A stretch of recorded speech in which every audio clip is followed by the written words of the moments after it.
Action. Hello everyone, my name is Peter Assad and I work at Wrightington, Wigan and Lee NHS Foundation Trust at the main site, Royal Albert Edward Infirmary. It is a district general hospital with around 513 beds. Today, I'm excited to present a new model of care we've been implementing here, virtual wards. As we all know, there have been increasing numbers of patients admitted with surgical pathology, particularly in the aging population. Many do not require an emergency operation, but are admitted for therapy such as antibiotics and pain relief, for conditions such as diverticulitis and cholecystitis. Managing these patients effectively while avoiding hospital overcrowding is a significant challenge. Our study specifically explored how virtual wards can provide a solution.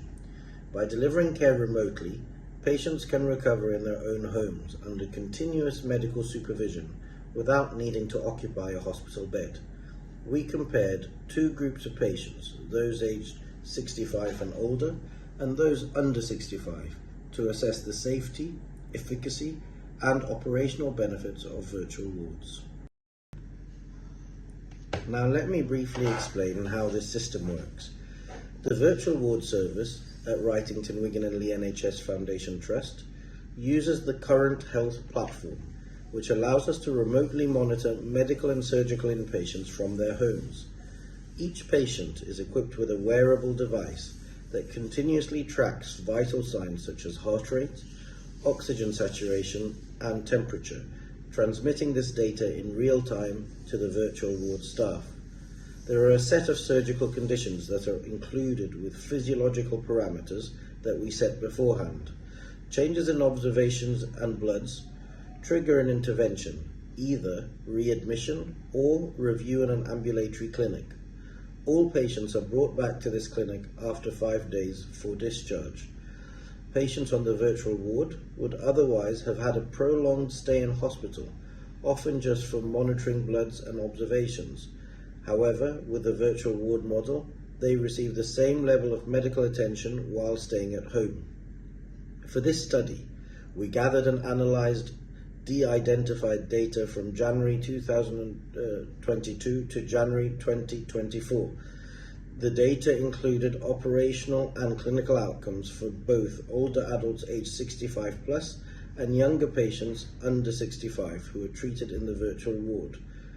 Our objective was to evaluate whether this model of care is equally safe and effective for both age groups and whether any significant differences existed between them. We used Fisher's exact test, t-tests and Mann-Whitney tests to compare the outcome between these two groups. Let's now move on to the key findings of our study.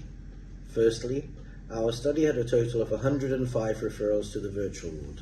75 of those were younger patients under 65, while 30 were older patients aged 65 and above. With regards to wearable adherence, one important metric we used was that. In other words, how well patients followed the protocol by keeping their devices on and functioning properly. Across both age groups, the median adherence was very high, 92%. This suggests that regardless of age, patients were able to use the wearable technology reliably, ensuring that we could continuously monitor their vitals without interruptions. This is particularly important because there is often a concern that older adults might struggle with using modern technology. Our findings strongly indicate that with the right support, wearable devices can be just as effective for older patients as they are for younger ones. Another key goal of virtual wards is to reduce hospital stays, or in this case, bed days saved. We found that across both age groups, each patient saved a median of 7 bed days with an interquartile range of 5 to 7 days. This is significant because hospital bed shortages are a major issue, especially during winter or pandemic peaks. Every bed day saved by allowing patients to recover at home reduces the burden on the hospital system, freeing up resources for those who most need them. The cost savings are also significant, even taking into consideration the cost of the virtual ward system. Of course, any remote care model must be evaluated for safety, and one way we measured this was by tracking the number of patients who needed to return to the hospital. Out of the 105 total admissions, only 7 patients, that's about 6.7%, returned to the hospital from the virtual ward, of whom only 2 were readmitted. Of these, 4 presented to the accident and emergency department outside of regular hours, 2 from each age group, and remaining 3 to ambulatory care within normal working hours.